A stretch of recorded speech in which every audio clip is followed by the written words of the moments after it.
या स्पीड न्यूजचे प्रायोजक आहेत क्रिस्टल्स ड्रीम स्पेस।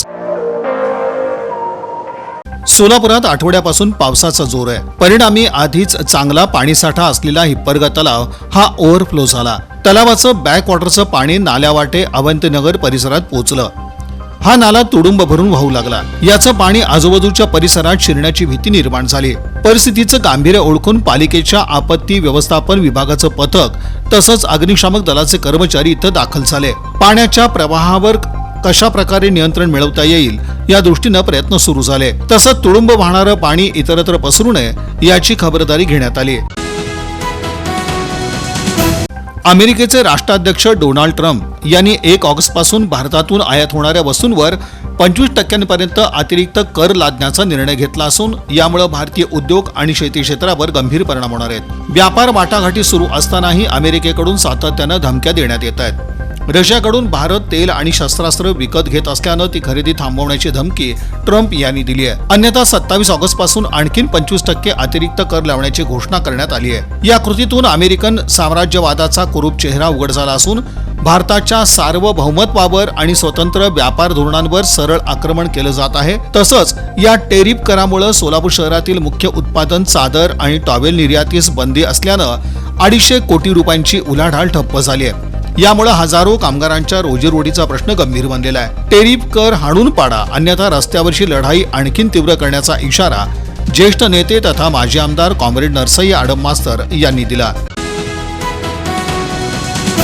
जिल्हा परिषदेचे मुख्य कार्यकारी अधिकारी कुलदीप जंगम यांनी अचानक शिक्षण आणि आरोग्य विभागाला भेटी दिल्या।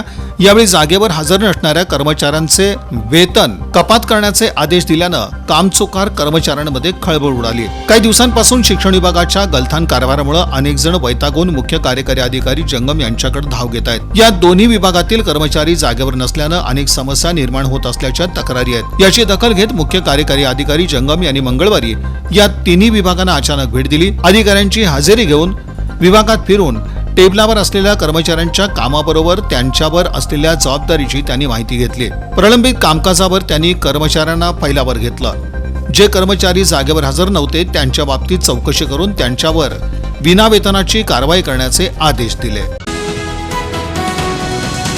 नई जिंदगी परिसरातील देसाई नगरमधील थोबडे यांच्या जागेत प्लॉटिंग सुरू आहे। तिथे ड्रेनेज लाईन टाकण्यासाठी 8 फूट खोल खड्डे करण्यात आलेत। त्यात बुडून 9 वर्षाच्या मुलाचा दुर्दैवी अंत झाला। याला काही दिवस उलटले तरी पालिका प्रशासनानं आणि पोलीस प्रशासनानं कारवाई केलेली नाही। दरम्यान प्लॉटिंगच्या ठिकाणी खड्ड्यांच्या रांगा असून त्याच्या आजूबाजूला कोणतीही सुरक्षा व्यवस्था किंवा अडथळे केलेले नाहीत। यात पावसाचं पाणी साचून तळ झालं असून खड्डे असल्याचं लक्षात येत नाही। तिथंच 9 वर्षांचा अहिल शेख बुडून मरण पावला। गुरुवारी ही घटना उघडकीस आली। तो बुधवारी बेपत्ता झाल्याची फिर्याद आईनं पोलिसात दिली होती। देसाई नगरात राहणाऱ्या शेख यांच्या घरामागच्या परिसरात खड्डे खणून ड्रेनेजचं काम गेल्या अनेक दिवसांपासून सुरू आहे। पावसाचं पाणी यामध्ये साचलं। ही घटना घडल्यानंतर महापालिकेनं हे खड्डे कोणी खोदले, का खोदले, खोदून असेच का ठेवले, ते बुजवले का नाहीत याविषयी विचारणा केली नाही। दरम्यान अहिलच्या घराजवळ मोठ्या प्रमाणात नागरिक आणि लहान मुलं हातात मेणबत्त्या घेऊन रस्त्यावर उतरली। जस्टिस फॉर अहिलला न्याय मिळालाच पाहिजे अशा घोषणा देत सर्वांनी शांततेत पण ठामपणे प्रशासनाचं लक्ष वेधलं।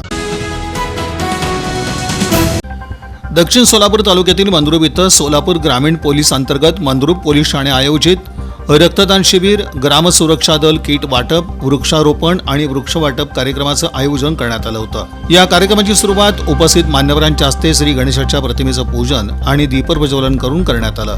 या कार्यक्रमास पोलीस अधीक्षक अतुल कुलकर्णी, पोलीस अधिकारी सोलापूर ग्रामीणचे दीपक चव्हाण, मंद्रुप अप्पर तहसीलचे तहसीलदार सुजित नरहरी, मंद्रुपच्या सरपंच अनिता कोरे, माजी पंचायत समिती सभापती गुरुसिद्ध मेहत्रे, मंद्रुप पोलीस ठाण्याचे सहाय्यक पोलीस निरीक्षक मनोज पवार, पोलीस उपनिरीक्षक राजू हंडे, निंबर्गीचे सरपंच श्रीदीप हसापुरे, भाजपचे जिल्हा चिटणीस यतीन शहा, रमेश आसबे, संजय गायकवाड, सिद्धेश्वर ब्लड बँकेचे डॉक्टर हरिश्चंद्र गलियाल, अजय जाधव, शासकीय रुग्णालयाचे doctor Rahul Waghmare, doctor Samira Patel, Mahatma Basaveshwar blood बँकेचे डॉक्टर शैलेश पटणे, जनसंपर्क अधिकारी संतोष थोरात यांच्यासह मंद्रुप पोलीस ठाण्याचे सर्व पोलीस कर्मचारी यांच्यासह मंद्रुप पोलीस ठाण्याच्या हद्दीतील सर्व पोलीस पाटील, सरपंच, उपसरपंच, ग्रामपंचायतीचे सदस्य, तंटामुक्त समितीचे अध्यक्ष आणि मंद्रुप पोलीस ठाण्याच्या हद्दीतील ग्रामस्थ मोठ्या संख्येनं उपस्थित होते.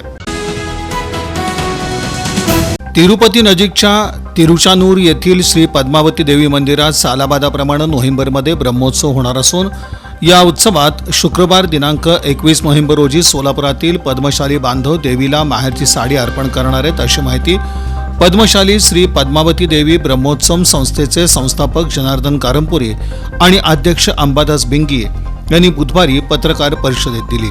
भगवान व्यंकटेश्वर अर्थात बालाजी यांच्या पत्नी श्री पद्मावती देवी या पद्मशाली समाजाच्या कन्या आहेत. तिरुचानूर येथील श्री पद्मावती देवी मंदिरात दरवर्षी ब्रह्मोत्सव साजरा केला जातो.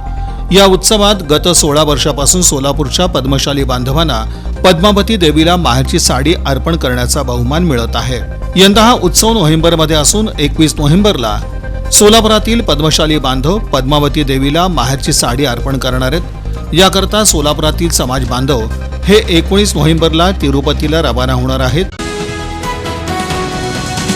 या स्पीड न्यूजचे प्रायोजक आहेत क्रिस्टल्स ड्रीम स्पेस. सर्व सुविधांनी युक्त शहरालगतचा अद्ययावत प्रकल्प, luxurious residential open plots, concrete road, पाण्याची सोय, स्ट्रीट लाईट अशा सुविधांसह मंदिर, योगा केंद्र, open gym, children park, open amphitheatre, निसर्गरम्य वातावरणात नवजीवन अनुभवण्यासाठी पुणे रोड बाळे इथल्या क्रिस्टल्स ड्रीम स्पेसला प्रत्यक्ष भेट द्या. ऑफिस क्रिस्टल डेव्हलपर्स, ICICI बँकेजवळ, पार्क चौक, सोलापूर. संपर्क 820 099 827 आणि 91 45 509 509.